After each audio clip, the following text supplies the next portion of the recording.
On the night of the blizzard, an old man living alone on a mountainside farm thought he was about to lose the only companion he had left, his aging dog. He had no idea that 2 days later she would stagger back through the whiteout, 4 tiny bobcat kittens clinging to her belly like they were her own. Why would a house dog risk her life to save wild creatures? And how could those 4 wild hearts pull a widower who'd lost his past and his future back into life? Our story tonight begins with a worn wooden door opening into the storm. Before we start, hit the like button and make sure to subscribe if you haven't, and hit that notification bell so that you won't miss any new stories. The third morning of the storm, the world outside Ethan Miller's back door looked like it had been erased. The sky and the fields and the fence line had all blurred into one flat sheet of white, the kind of white that swallowed color and distance and sound. When he cracked the door open, the cold hit him like a slap, a dry, knife-edged wind that smelled of ice and pine and diesel from some far-off highway he couldn't see. Snow had drifted up against the porch rail, ridged and rippled like frozen waves, and the air stung his lungs the moment he drew it in.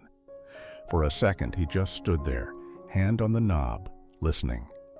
The blizzard had lost its roar overnight, but the morning still hummed with a low, steady hiss as loose snow skittered across the fields.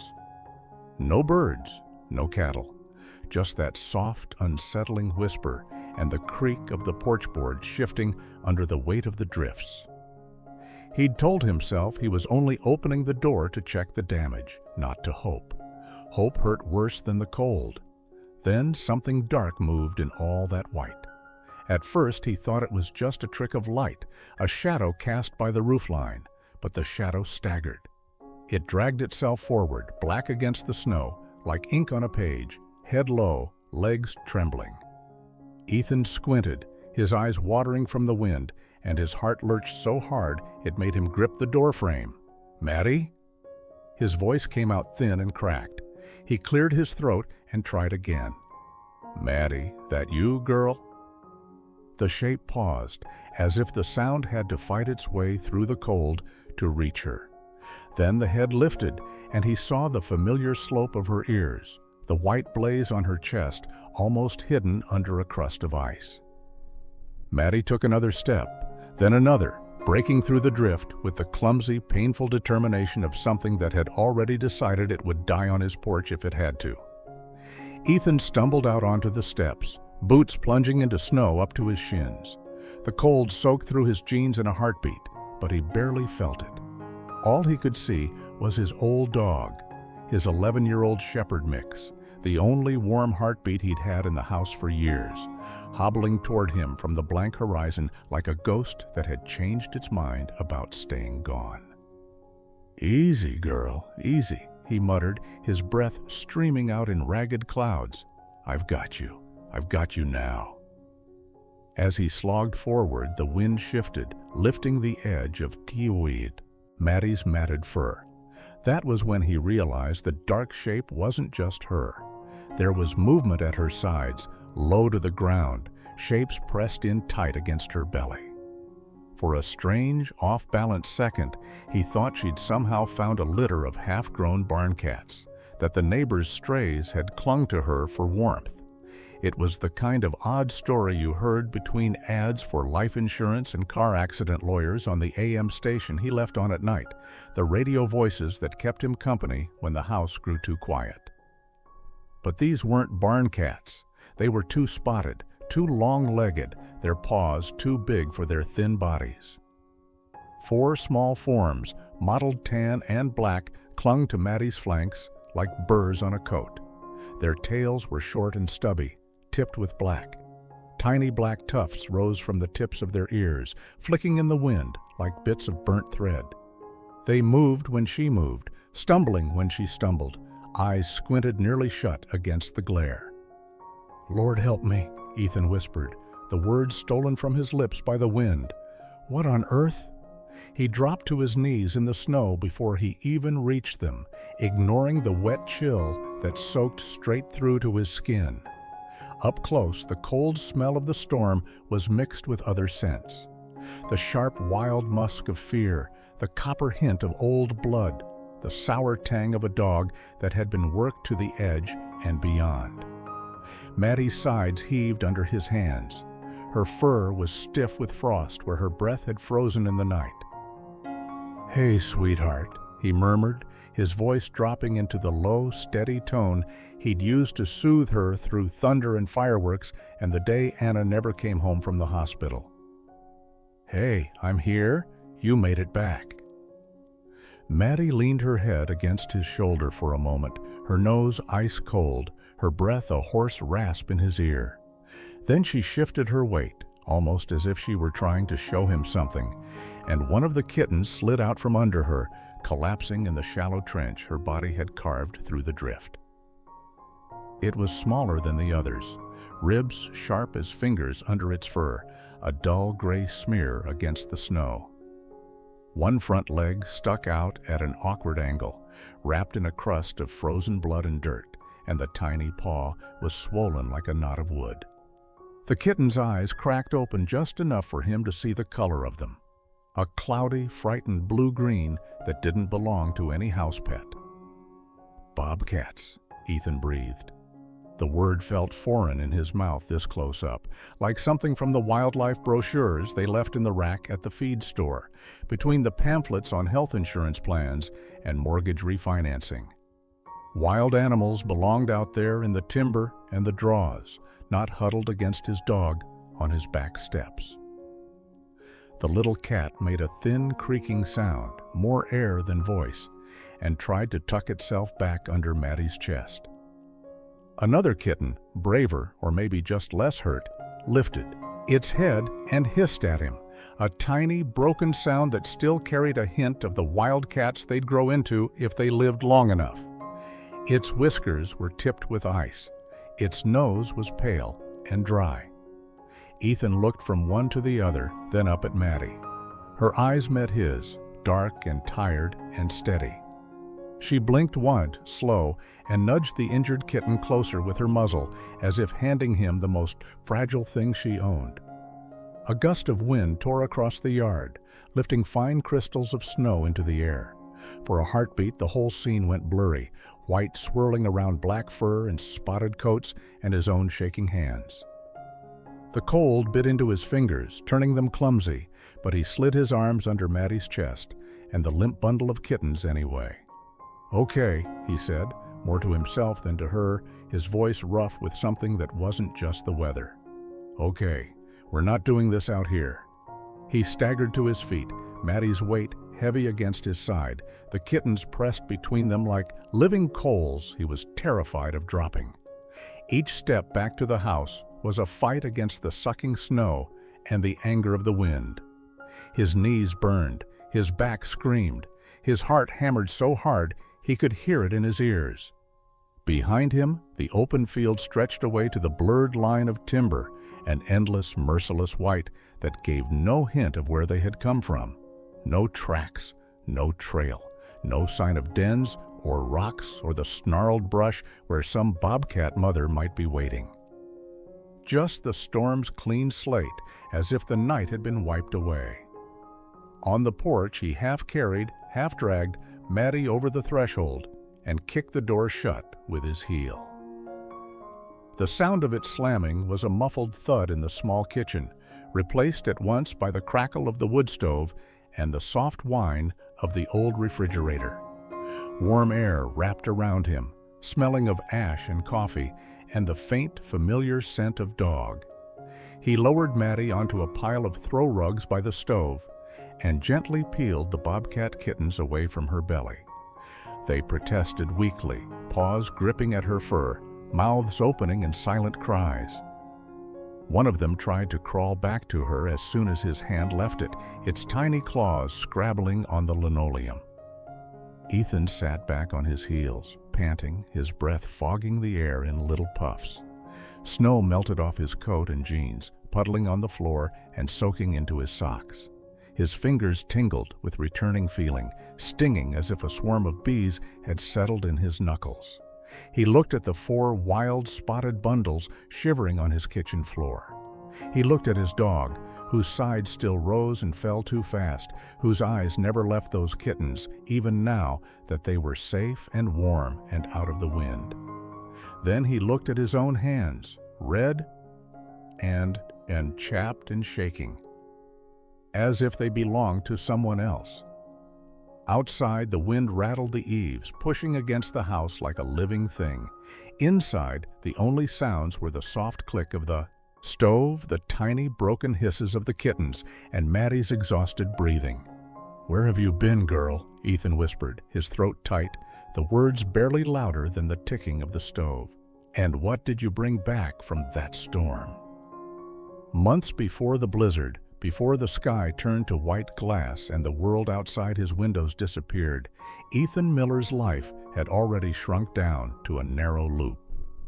The days were all the same color, the thin gray of dishwater, of old snow at the edge of a parking lot. He woke in the dark, padded barefoot across cold hardwood to make coffee, and stood at the kitchen window while the machine hissed and burbled behind him. The hills rose up black against the paling sky, the pines like brushstrokes of ink, and somewhere a lone truck hummed along the highway, a low, steady sound that always made his chest tighten. On the counter beside the radio sat a small plastic box. He tried not to look at too often. Anna's reading glasses, the arms slightly crooked where she'd sat on them once and laughed.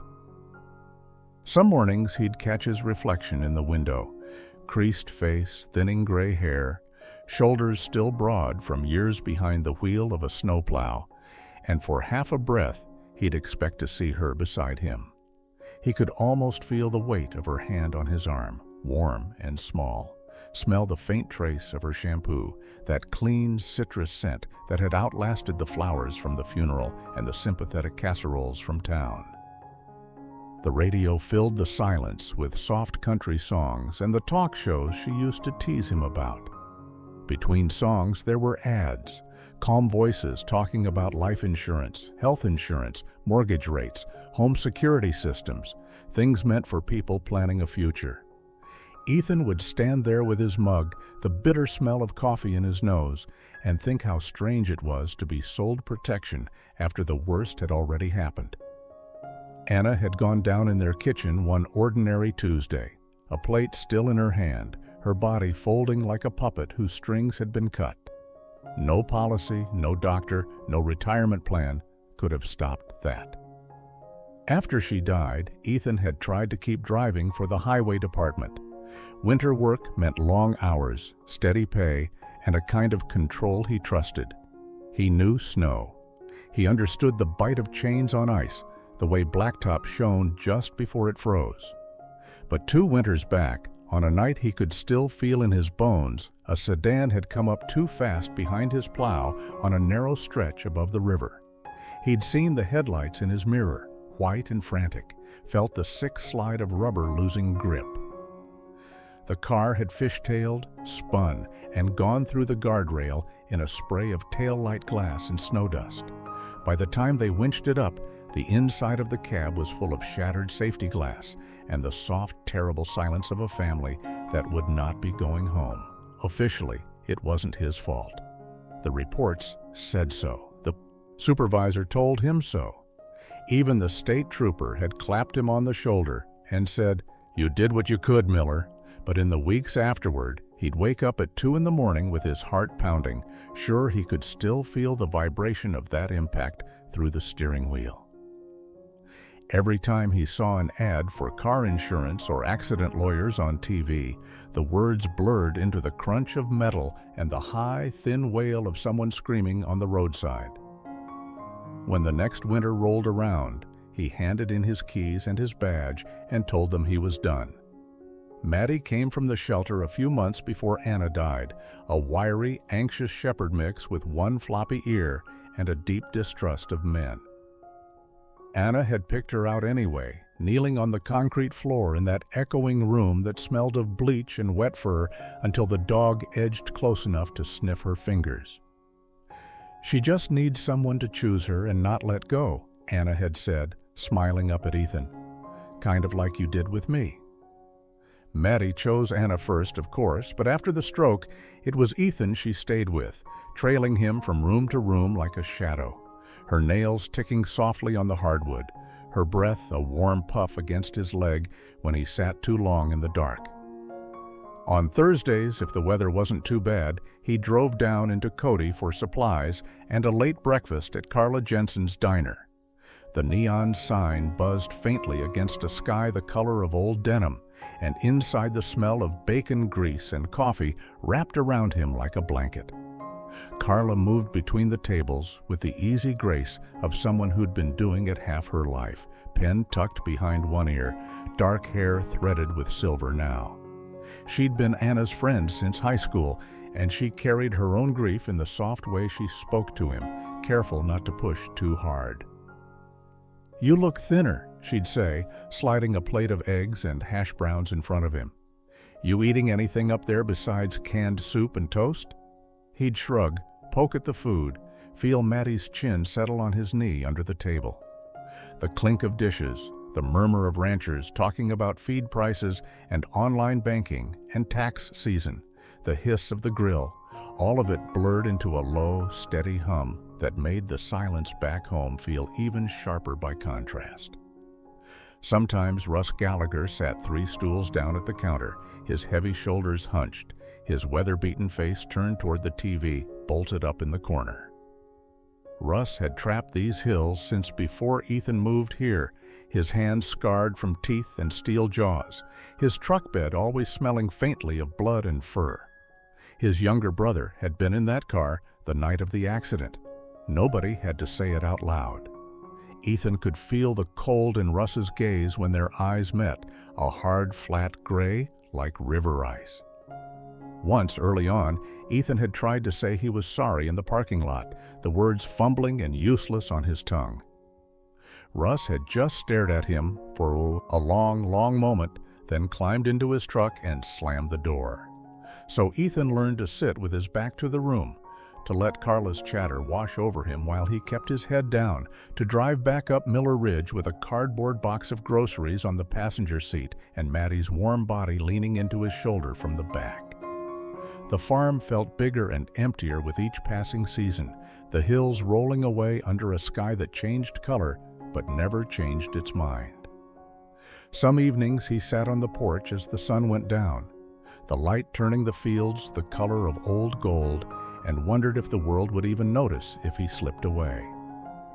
What he didn't know, sipping lukewarm coffee in that quiet kitchen months before the storm, was that life still had one wild, improbable turn left for him. Out there, beyond the fence line, beyond the last light from his windows, something was already moving through the timber, getting closer with each cold night. He had no way of knowing that when the blizzard finally came, it wouldn't just take his dog from him for 2 long days. It would send her back, leading 4 small, spotted lives that would tear open the frozen place in his chest and fill it with something fierce and new. The warning started 3 days before the sky turned mean. On the little kitchen radio, the weatherman's voice grew tighter with each update, talking about pressure systems and record snowfall the way other people talked about mortgage rates or retirement planning. Between the forecasts came commercials with smooth voices, reminding listeners to check their home insurance, their life insurance, their health insurance, as if you could buy your way out of whatever might be coming. Ethan listened with one hand wrapped around his coffee mug, feeling the familiar heaviness settle in his chest.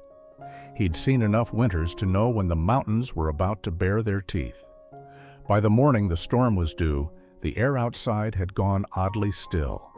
The sky over Miller Ridge was a flat, polished gray, like the underside of a pot lid. No texture, no mercy. The pine trees along the fence line stood too straight, their needles dark and motionless, waiting.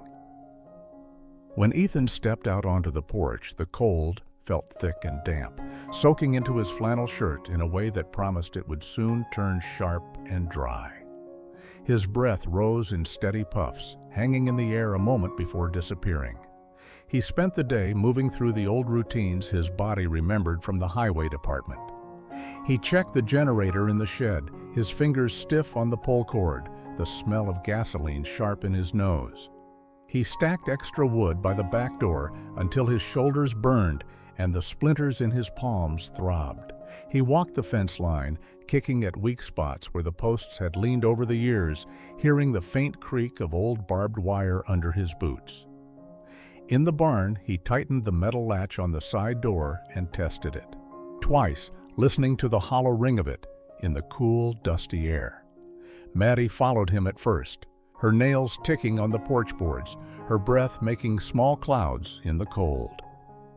But as the afternoon wore on, she kept drifting back to the rear of the house, to the narrow mudroom where the back window looked out across the pasture toward the dark fringe of timber. Ethan noticed her there the first time when he came in to warm his hands at the sink. She stood with her front paws braced on the sill, nose pressed to the glass, ears tipped forward as if she were listening to some distant sound carried on a wind he couldn't feel. "What do you see out there, girl?" he asked, rubbing his chilled hands under warm water. Outside, the light was already starting to thin, turning the snow patches in the shadows a faint blue. Maddie didn't move. Her tail hung still, her body tense, eyes fixed on that invisible line where pasture met trees. By late afternoon, the first flakes began to fall, soft and lazy, dusting the railings and the old tractor like powdered sugar. Within an hour, they thickened, slanting sideways, driven hard by a wind that had found its voice. The sky went from pewter to iron, from daylight to something like an early dusk. The house began to creak in that way it did every winter, a low complaint in the walls and the rafters, as if it remembered other storms and wasn't sure it wanted to face another. Ethan made one last circuit, shutting the chicken coop door, checking that the barn latch still held, testing the lock on the mudroom. Inside, the furnace hummed, and the wood stove in the kitchen snapped softly as it ate through another log. He put a pot of chili on the back burner, the smell of tomatoes and cumin cutting through the sharper odor of cold air and wet wool that clung to his clothes. On the counter, the radio droned on about travel advisories and road closures, then slipped into another calm ad about online banking and saving for the future, the words almost hollow against the rising howl outside. Maddie should have been curled in her usual spot by the stove, but when he turned around, she wasn't there. A prickle slid down his spine. He found her again in the mudroom, standing so close to the back window that her breath had fogged a circle on the glass.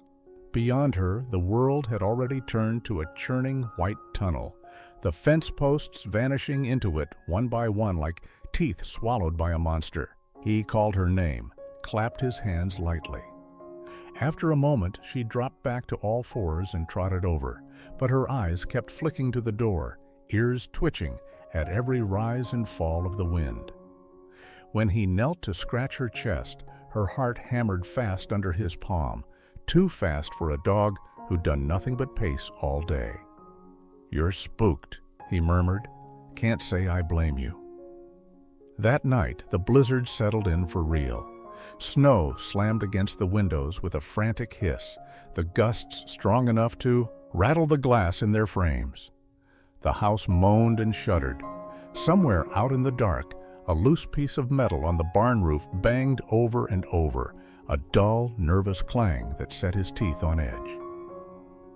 The power flickered once, twice, then steadied, the lights humming faintly on the ceiling.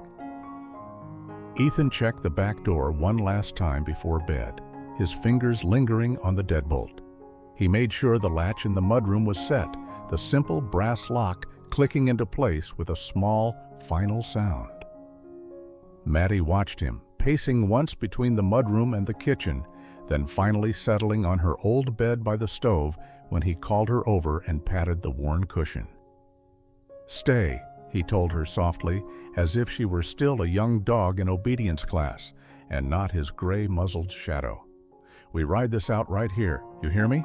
She sighed and curled into a tight ball, her spine against the warm front of the stove, eyes half closed. He turned off the overhead light, leaving only the soft orange glow from the firebox to paint the walls in slow, flickering strokes. The house smelled of wood smoke and chili and the faint doggy musk of Maddie's fur.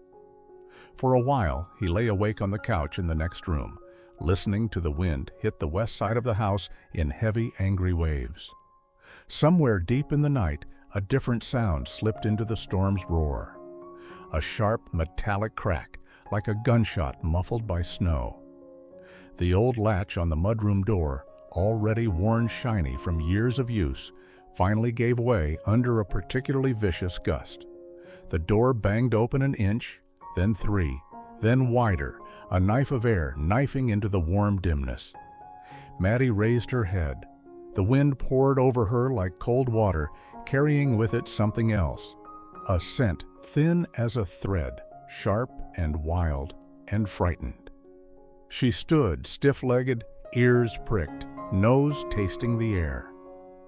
Behind the smell of snow and pine was another note, copper and fur and panic. The kind of smell that had made her tense in the shelter long before she ever saw daylight again. She glanced once toward the living room, where Ethan lay on the couch, one arm thrown over his eyes, finally dragged down into an exhausted, restless sleep. Then she looked back at the open door. For a heartbeat she hesitated, nails scraping softly on the linoleum. The wind howled, tugging at her fur, at something deep in her chest she didn't have words for. Then Maddie moved, slipping through the narrow opening and into the screaming white, her body swallowed in seconds by the blizzard's hungry dark. Ethan woke to a silence so deep it scared him. For a moment he didn't know why his chest felt tight, why his hands were already clenched in the blanket. Then he saw the faint gray light leaking around the edges of the curtain and remembered the storm, the house shuddering, the way the wind had screamed against the walls like something alive. He swung his feet to the floor, the boards cold enough to bite. The stove in the kitchen had burned low, leaving only a soft orange glow behind the glass. Maddie's bed by the stove was empty, the old cushion flattened and cold to the touch. His stomach dropped. Every part of him went strangely light, like the feeling you get when an elevator drops too fast. "Maddie?" His voice sounded wrong in the quiet, too loud and too thin at the same time. He checked the pantry, the living room, the mudroom. Nothing. The back door hung slightly open, snow piled against the threshold, a thin white tongue licking at the mat. For a heartbeat he just stared at it, his heart thudding in his ears, and then he slammed it shut and grabbed his coat. Outside, the morning was a blur of white and gray and motion. Snow still fell, finer now, blowing sideways in long, fierce sheets that stung his eyes. The wind had lost its roar, but not its anger. It shoved him sideways as he stepped off the porch, the cold cutting straight through his jeans, burning the skin on his thighs. The world had lost its edges. The fences were half buried, the barn just a dim shape. The sky and ground met in a soft, merciless haze. He spotted the faintest suggestion of tracks near the back steps, just a few shallow depressions already filling with fresh snow. They led toward the pasture and then vanished into nothing, erased as if someone had dragged a sleeve across a chalkboard. He swore under his breath, the words turning to crystals in front of his face, and pushed on. He called her name until his throat ached, the sound torn away by the wind. "Maddie, Maddie, come!" The only answer was the hiss of snow skittering over the drifts and the distant groan of a tree bending under too much weight. His boots plunged and slid, snow packing over the tops, melting into his socks. His fingers went numb inside his gloves. His nose tingled and then stopped feeling altogether. He followed the fence line, one hand on the rough, icy wood like a lifeline. Here and there, dark patches showed where the wind had scoured the snow away, exposing frozen earth, the color of old iron. He checked the low spots, the shallow ditches where a panicked animal might have slipped. Each time he looked down and saw only unbroken white, his chest tightened a little more. By midday, the light had gone flat, the sky a dull sheet of pewter pressing down on him. His breath came in short, ragged pulls. He could taste metal at the back of his throat, that strange blood and cold taste he remembered from long nights in the plow cab. Back then, he'd always trusted the machine, the weight of it, the way its engine hummed under his hands like a big, steady heart. Now it was just him and his aging lungs and a stretch of land that didn't care one bit whether he found what he was looking for. He thought of all the calm, reasonable voices he'd heard over the years on the radio, talking about safety, about home insurance and life insurance and accident lawyers ready to help when things went wrong. None of them had ever talked about the quiet panic of standing in a white field with no tracks and no plan, wondering if the one living soul that trusted you had died alone in the dark because you were asleep on the couch. By late afternoon, he had to turn back. His legs shook with every step, the cold in his feet creeping up his shins like water in a sinking boat. Inside the house, the warmth hit him so suddenly, he felt dizzy. His cheeks burned as the blood returned, his fingers screaming as feeling crept back in needle pricks. He stripped off his wet clothes with clumsy hands, pulled on dry sweats, and stood over the stove until the smell of hot metal and old ash filled his nose. That night, the wind still pawed at the walls, but the house felt wrong in a new way. Too open. Too quiet in the corners where Maddie's breathing used to be. He left the porch light on, a yellow circle pushing weakly into the blowing snow, and sat in the dark with the radio turned low. A soft voice talked about retirement planning and online banking and interest rates as if life would simply march forward in a straight line for anyone who followed the rules. On the second day, he went out again. The storm had eased, but the cold had sharpened, the sky a hard, brittle blue that made his eyes water. The snow squeaked under his boots, dry and fine, the sound clean and small in the open air.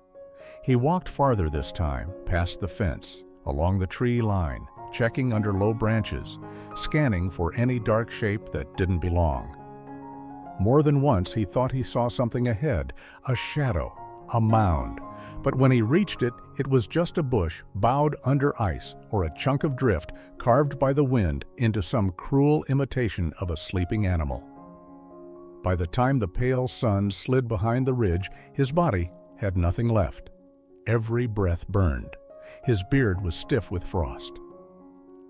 When he finally stumbled back up the porch steps, the boards creaking under his weight, he felt heavier than he had the night Anna collapsed on that same kitchen floor.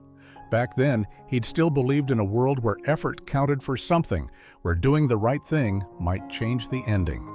He stood in the doorway, looking at Maddie's empty bed, at the worn patch in the rug where her paws used to rest. The house smelled of dust and old coffee and a faint trace of her, warm and animal and fading. The clock on the wall ticked loudly in the stillness, each second a little shove forward into a future he didn't want. Ethan sank down beside her bed, the wood cold through his sweatpants, and rested his elbows on his knees. His hands hung between them, cracked and red, the skin along his knuckles split from the cold.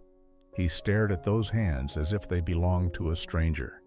They'd gripped a steering wheel through snowstorms, held his wife's fingers in a hospital room, scratched Maddie's ears 1,000 times. "I'm sorry," he whispered, voice catching. He wasn't sure if he was talking to Anna, to Maddie, or to whatever thin thread of faith he'd had left. "I lost her. I did everything I knew how to do, and I still lost her." The wind sighed around the eaves, softer now, like a tired breath. Somewhere deep under the snow, the world slept on, indifferent. For the first time since he had brought Maddie home from the shelter, Ethan let himself believe she was gone for good. And in the quiet that followed, The house on Miller Ridge felt smaller than it ever had, and so empty it seemed the walls themselves might collapse inward. For a long moment after he laid them on the kitchen floor, Ethan just knelt there, breathing hard, watching steam rise off Maddie's fur. The room felt smaller than it ever had, crowded with cold air and wet wool and the sharp, wild smell of animals that had never meant to cross a human threshold. The wood stove ticked and snapped, throwing out a soft orange light that turned the linoleum honey-colored and made the puddles of melting snow shine like little lakes. The 4 kittens were no bigger than his forearm, all legs and ribs and oversized paws. Up close, their coats weren't just brown. They were a dozen shades of tawny and gold and smoky gray, each spotted and barred with black as if someone had painted them in a hurry. Their ears were ridiculous, triangular, tipped with black tufts that quivered every time they tried to hiss. One lay almost motionless, the injured front leg stuck out stiff, fur clotted dark around a jagged, metal-shaped wound that made his stomach turn. Maddie tried to drag herself closer to them, claws scrabbling weakly on the wet floor. When he reached out to steady her, her muscles felt like coiled wire under his hand, trembling with exhaustion and something like defiance. Her eyes never left the kittens. Every time one gave a thin, rusty mewl, she flicked an ear or shifted her weight as if to shield it. "All right," he muttered, more to himself than to her. His voice sounded rough in his own ears. "All right, we're not doing this alone." He grabbed the cordless phone from its cradle on the counter, nearly knocking over a stack of mail. Old utility bills, a glossy health insurance brochure he'd never opened, a life insurance offer with his name spelled slightly wrong. His fingers slipped on the buttons, but muscle memory took over. He punched in a number he hadn't called in months. "Grant Veterinary," a familiar voice answered, a little tinny over the line. "Leah? It's Ethan Miller." His throat felt dry. He swallowed. I've got an emergency out here on Miller Ridge. It's Maddie and something else. I don't even know how to explain it." There was a brief pause, a rustle of paper on the other end. He pictured her office, that cramped little building by the feed store with posters about dental care for horses on the walls and a coffee maker that always smelled burned. "Is she breathing?" Leah asked, all business now. "Yeah, breathing. Barely standing. She just walked through a damn blizzard and brought—" He glanced at the kittens, one of them trying to drag itself toward Maddie again, belly rasping on the floor. "Bobcats, Leah. 4 bobcat kittens. One of them's hurt bad." Another pause, sharper this time. "I'm on my way. Keep them warm. Don't try to feed them yet. And Ethan—" Her voice softened just a notch. "Don't let Maddie push herself any more than she already has." The line clicked dead. He set the phone down with hands that didn't feel entirely steady, then moved. He raided the hall closet for the old towels Anna had refused to throw out, the ones with floral borders faded to ghostly pink. He folded them into a nest by the stove, the fabric soft and warm under his cold fingers. One by one he lifted the kittens, surprised at how light they were, at the way their skin seemed to slide over bone. The bravest of the bunch let out a scratchy hiss and batted at his thumb with a paw no bigger than a silver dollar. The smallest one only trembled, its breath shallow as a bird's. When he tried to pull them away from Maddie, she gave a low, warning rumble that raised the hair on his arms. He stroked her head, feeling the roughness of dried ice on her whiskers. "I know, girl," he murmured. "I'm not taking them away. I'm just trying to keep them from freezing to your side." The minutes stretched, the stove hummed, the fan in the old refrigerator whirred to life, and then wound down again with a tired sigh. Outside, the wind still worried at the eaves, but its voice was fainter now, like a storm heard from far down a long hallway. Every few seconds, Ethan glanced at the driveway through the small pane of glass in the back door, watching for headlights. When they finally came, two pale cones cutting through the gray afternoon, his shoulders dropped in a relief so strong it left him shaky. The crunch of tires on packed snow, the slam of a truck door, boots thumping up the porch. Then Leah was in the doorway, cheeks red from the cold, dark hair tucked up under a knit cap, vet bag hanging from one hand. The smell of winter followed her in. Cold metal, exhaust, that dry, almost metallic tang of very cold air. She stopped just inside the threshold, taking in the scene in one long, measuring look. The dog, the kittens, the towels, Ethan still kneeling on the floor in his old sweatshirt and wool socks. "Well," she said quietly, "you weren't kidding." She set the bag down and knelt beside him, the boards creaking under her weight. Up close, he could see the fine lines at the corners of her eyes, the faint coffee stain on the cuff of her sleeve. There had been a time, years ago, when she and Anna had filled this same kitchen with fast talk and laughter, debating everything from retirement planning to which online banking app was least likely to eat their money. Now her face was set in the calm, focused expression he'd last seen when she'd sat with them in a different crisis, the day Anna's heart finally failed. Leah checked Maddie first, fingers moving over ribs and spine, pressing gently at her gums, listening to her chest with a stethoscope that smelled faintly of alcohol. "She's exhausted, hypothermic, and dehydrated," she murmured. "But she's a tough old girl. I've seen worse come back." Then she turned to the kittens. She examined each in turn, lifting limbs, peering into eyes that blinked sluggishly in the warm light. When she reached the injured one, she hissed softly through her teeth. "Damn it," she said. "I was afraid of this." She eased the tiny leg into her palm, revealing the raw ring of damage where metal had bitten deep. The fur was crusted with dried blood and mud, the skin angry and purple around the wound. "Trap?" Ethan asked, though he already knew. Steel jaw by the look of it. Illegal as sin. Leah's mouth was a hard line. Somebody out there is still setting them, no matter how many times we report it. She met his eyes, and in that moment he saw more than just a vet. He saw the woman who had stood in this house and helped him sign the hospice paperwork, who had walked him through health insurance forms and end-of-life options when his brain was too fogged with grief to think straight. There was an old sadness there and a new anger. "Can you save him?" Ethan asked, nodding at the limp little body. "I can try." Her voice gentled. "But I'm going to need your help, and Maddie's." As if she understood, Maddie lifted her head, the tip of her tail thumping once on the rug. The kittens stirred, pressing closer to the warmth of her chest, their small hearts beating quick and frantic under spotted fur. Ethan felt something shift in his own chest then, a crack in the ice he hadn't realized was still so thick. For the first time in a long time, the fear he felt wasn't just about losing what he had left.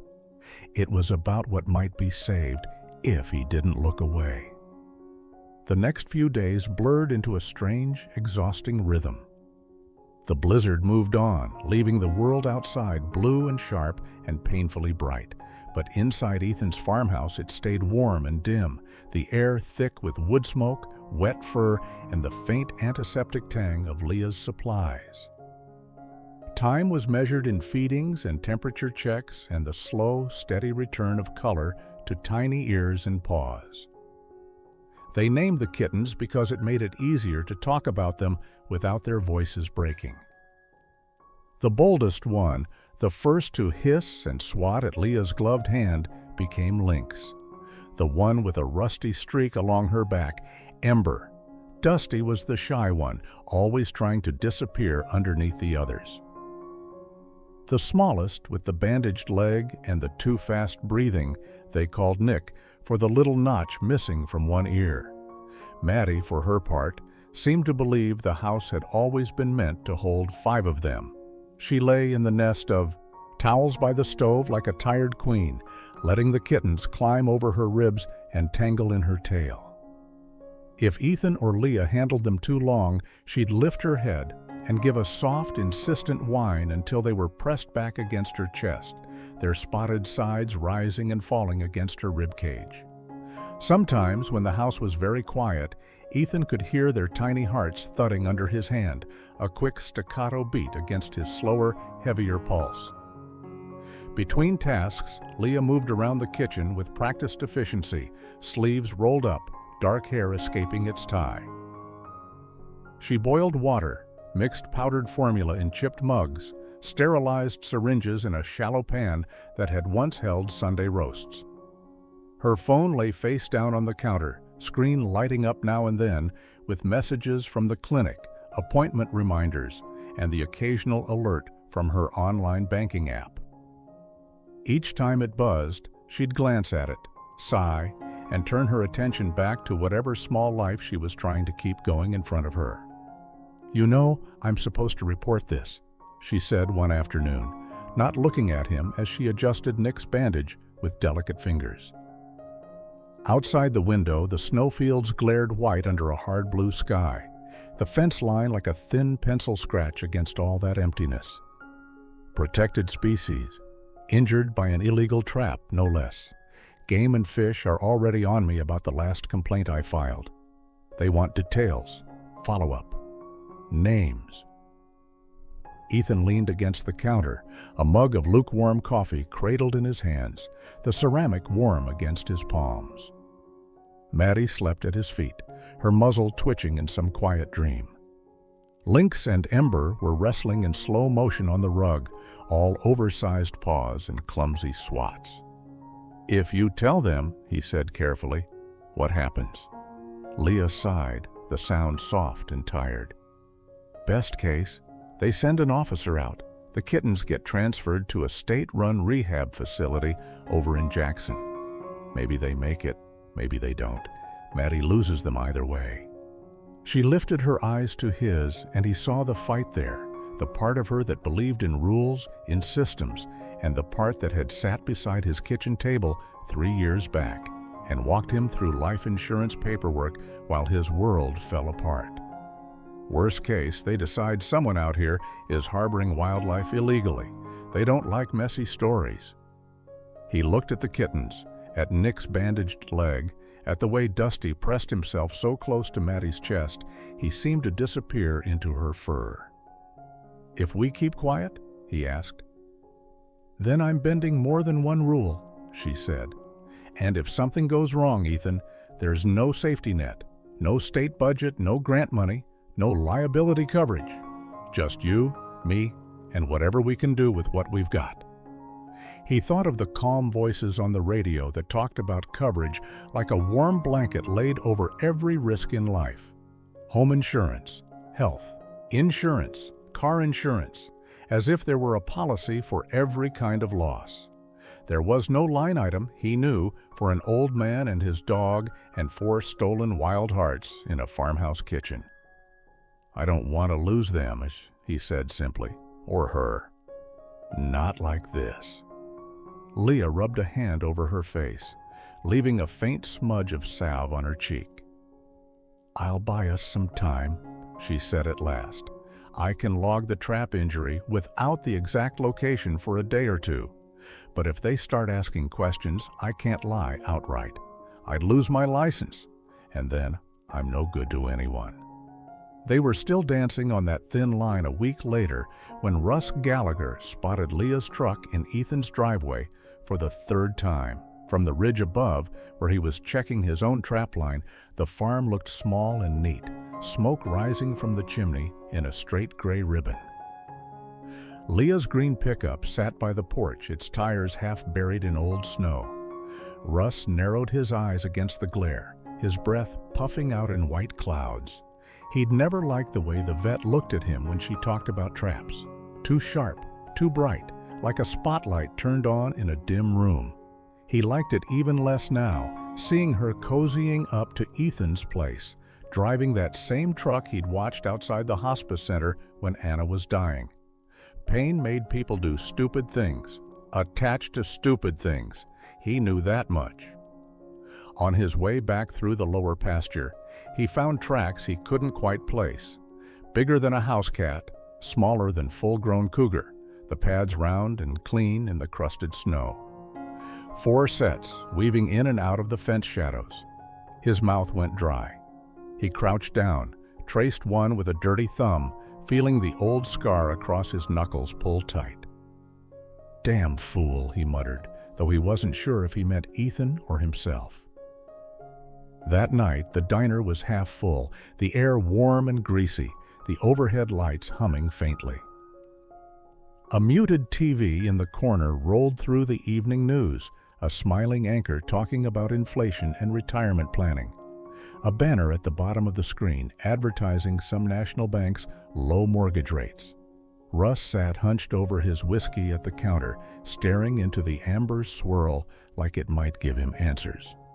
Carla topped off his coffee without asking, the pot rattling lightly against the rim of the mug. "You look like you're chewing on something mean," she said. He grunted. "Just this damn winter." A stranger in a down jacket 2 stools over glanced his way. "Heard it's rough up on Miller Ridge," the man said, friendly enough. "You know that guy up there?" "Miller? Fella who used to run a plow for the state?" Russ snorted, the sound sharp. The whiskey had warmed his blood, loosened his tongue. "Know him well enough. Man's a magnet for trouble. Storms, wrecks. Now he's up there hiding wildcats in his kitchen, like it's a petting zoo. Got the lady vet wrapped up in it too."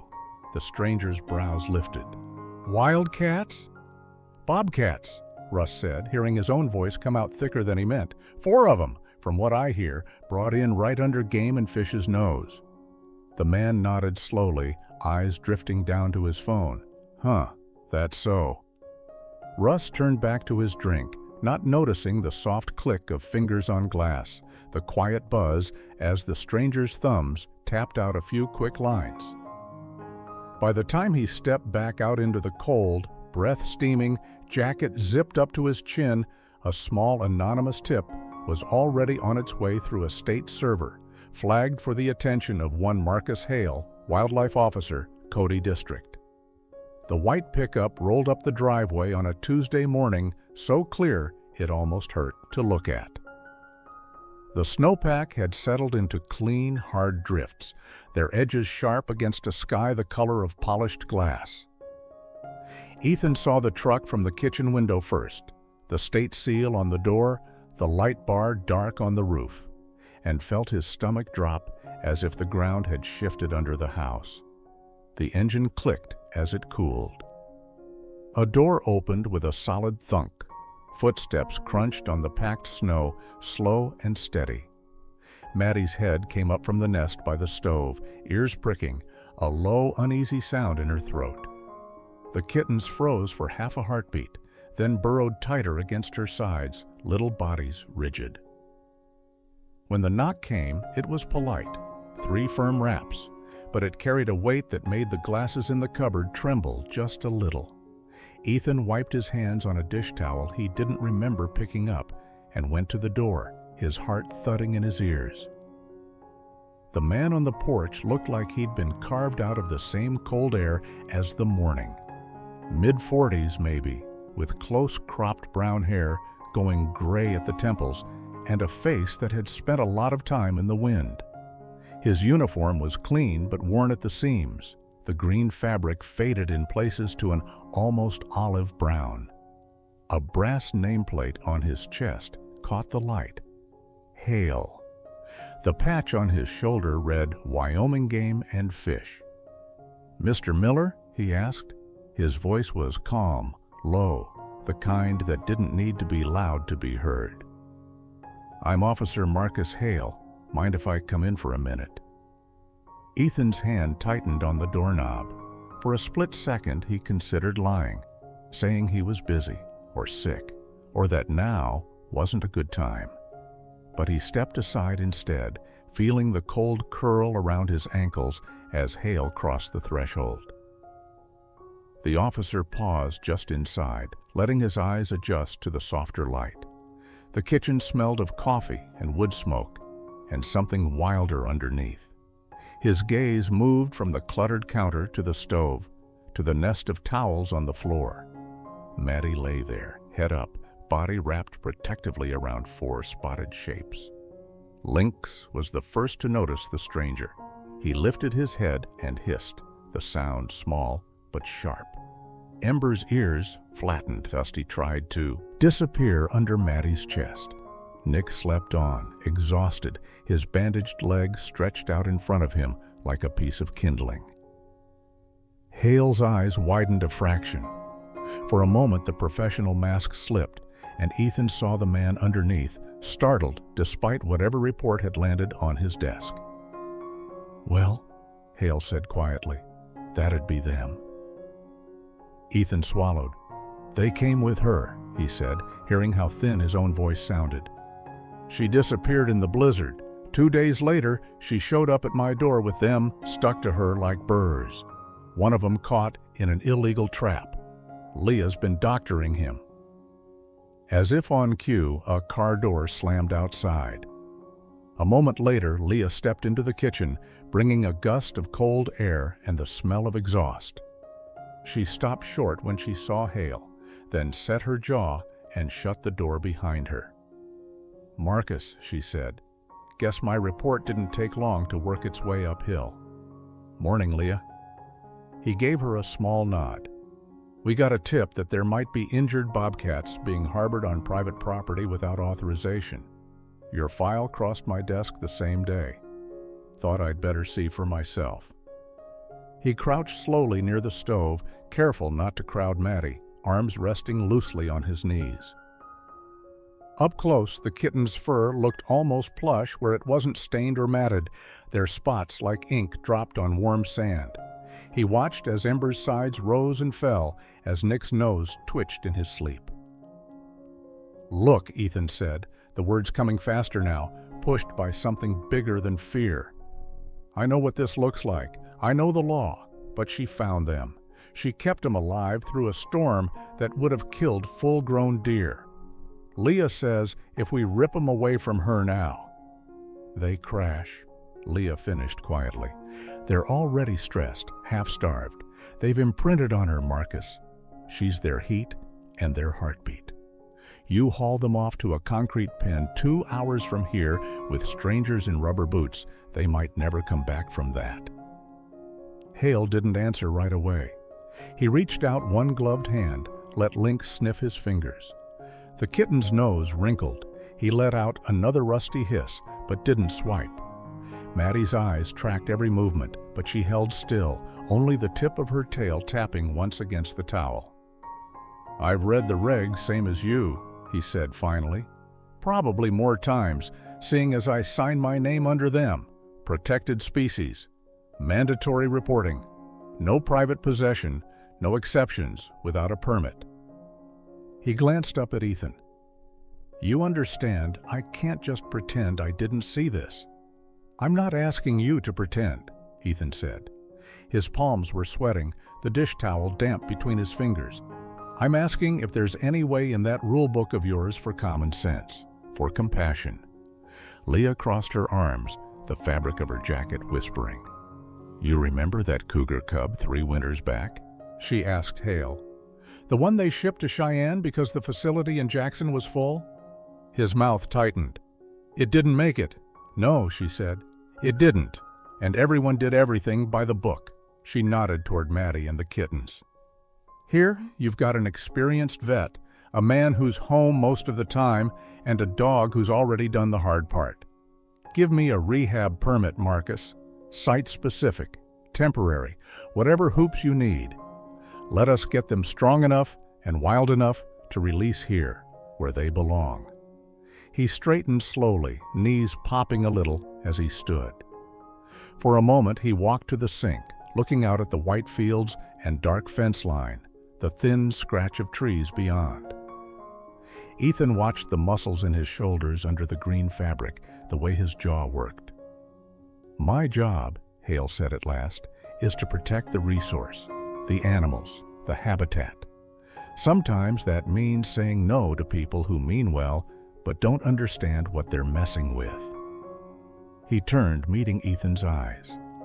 Sometimes it also means admitting the system doesn't have a line item for every mess the real world makes.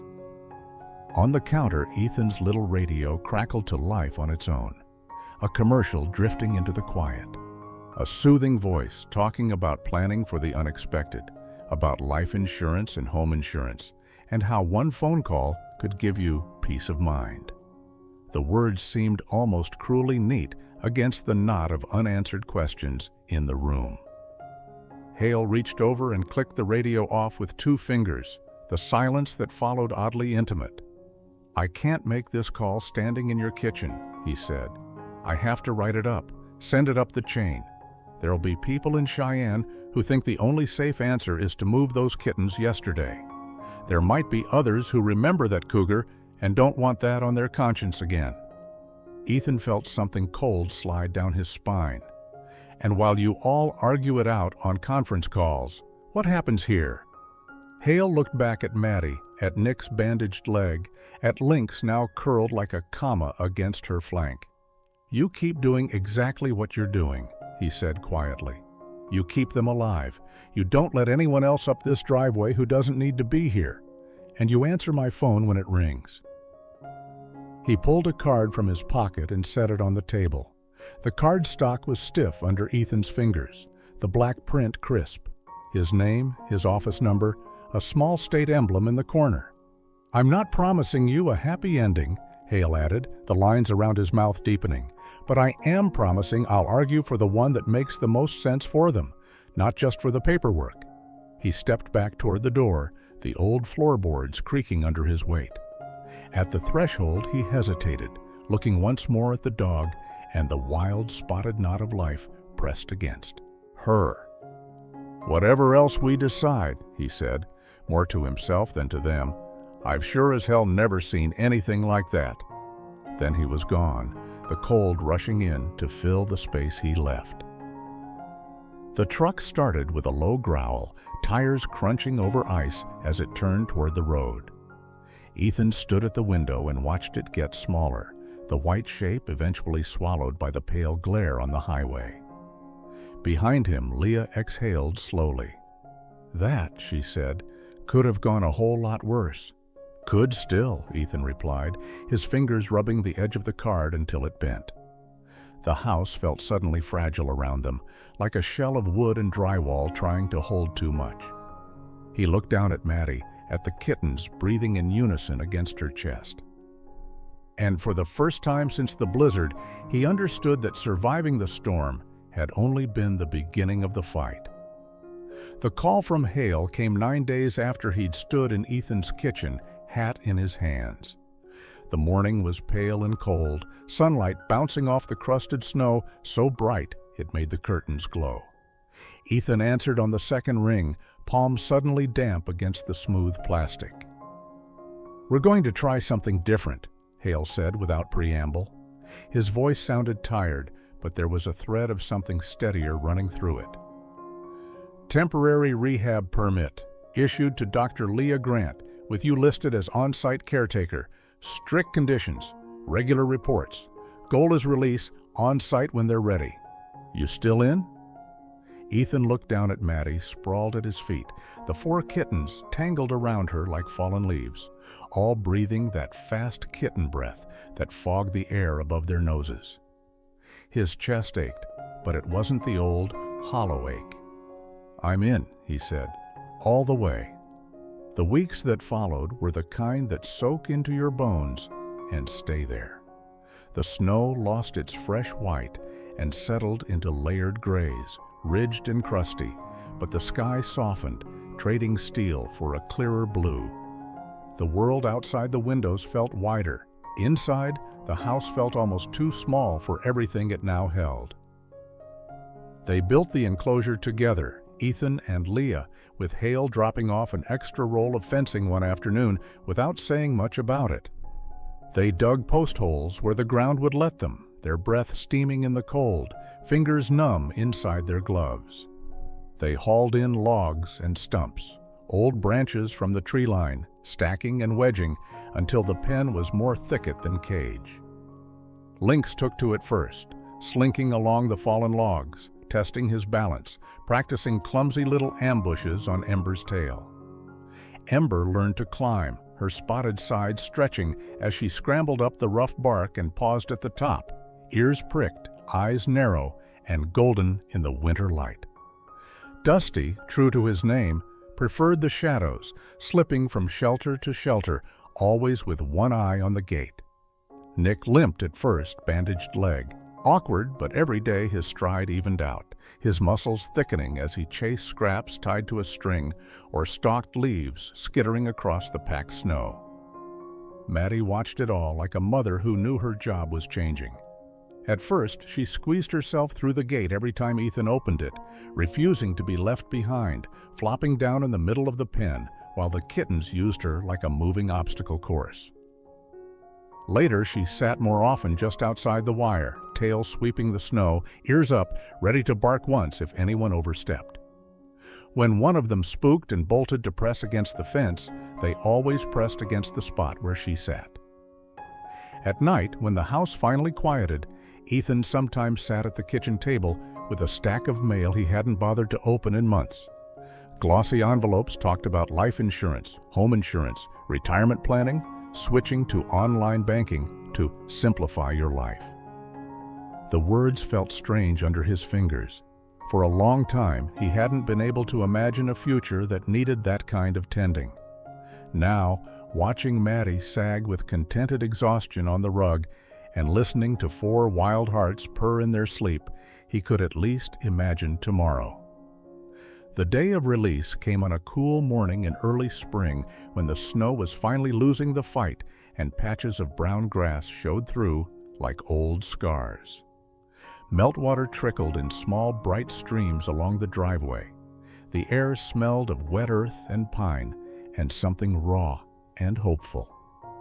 They met at the back gate, Hale in his green jacket, Leah with her medical bag slung over one shoulder, Ethan with his hands shoved deep in his coat pockets so no one would see them shake. Maddie trotted a slow circle around them, nose to the ground, tail held low but steady. They loaded the cats into crates lined with towels, Lynx and Ember protesting loudly, Dusty crouched low and silent, Nick blinking solemnly as if trying to memorize every face.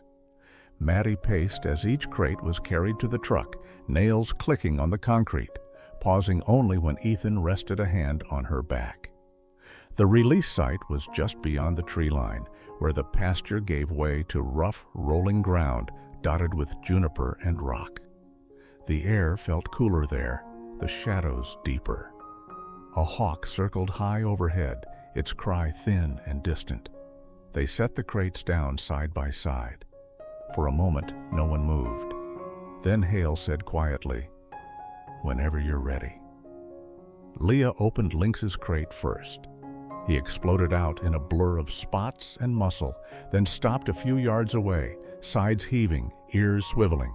Ember followed, more cautious, her body low, nose tasting the wind. Dusty hesitated at the threshold, then slipped out and vanished almost at once into the underbrush, nothing but a flick of tail to mark his passing. Nick was last. He stepped out slowly, tested his repaired leg on the uneven ground, and then gave a short, almost offended sneeze as a breeze ruffled his whiskers. Maddie walked up beside Ethan, her shoulder warm against his leg. She watched each cat in turn, ears forward, eyes bright. For a heartbeat, Ethan wondered if she'd try to follow them into the trees, try to herd them back like wayward sheep. Instead, she took a few steps forward and gave one soft, steady bark. Lynx turned his head at the sound. So did Ember, and even Dusty's face flickered between the branches. For a breathless moment, they all hung there on the edge, the house, the people, the dog behind them, the unknown in front. Then Lynx slipped into the shadows, Ember after him, Dusty a ghost between the trunks, Nick hopping once, twice, then melting into the same green-gray. The forest took them back without ceremony. The weeks that followed were quieter, but not the old dead kind of quiet. The house felt bigger again. Ethan found himself listening for sounds that weren't there at first. The scrape of claws on the back step, the faint rusty hisses of kitten protests. But Maddie seemed content, sleeping longer in the patch of sun by the back door, dreaming deep. One evening, with the first green haze of new grass just starting to soften the hills, Ethan mounted a cheap trail camera on the fence post near the edge of the yard. It felt, in a small way, like signing up for something new, the way Anna had once coaxed him into setting up online banking instead of driving into town to pay every bill. He clicked the housing shut, patted the plastic like it was a living thing, and went back inside. Days later, just after supper, he remembered it. The sky outside the window was the color of fading bruises, purple and blue and gray all running together. He brought the camera in, fingers clumsy on the little latches, and scrolled through images on the tiny screen at the table while Maddie snored, her paws twitching in some private chase. Most of the pictures were nothing. Blurry shots of wind-swayed grass, a passing deer, a rabbit frozen mid-hop. Then he came to one that made his breath stop. The frame was grainy, lit by the camera's harsh infrared glow. At the far left edge, Maddie trotted along the inside of the fence, her coat pale in the artificial light, tail waving lazily. Behind her, just outside the fence line, 4 shapes followed at a respectful distance. Bigger now, shoulders thick, tails short, ears tufted and pricked. Their eyes caught the light, shining back in small pale coins. They weren't pressed against her this time. They weren't clinging. They were walking their own path, parallel to hers, close enough to see and be seen. Ethan stared at the picture until his vision blurred. The kitchen hummed around him, the fridge cycling on, the clock ticking, the stove settling with a small, contented click. He heard the faint sigh of wind against the siding, the ordinary, homely sounds of a house that had seen too much and somehow held. He set the camera down and went out to the porch. The air was cool and soft on his face, carrying the damp smell of earth and the faint tang of sap rising in the pines. Maddie shuffled out after him, bumping his knee with her head before settling at his feet. Somewhere out in the dark, a bobcat called, a short, saw-like cry that might have frightened him once. Tonight it sounded almost like someone saying, "Here, we're here."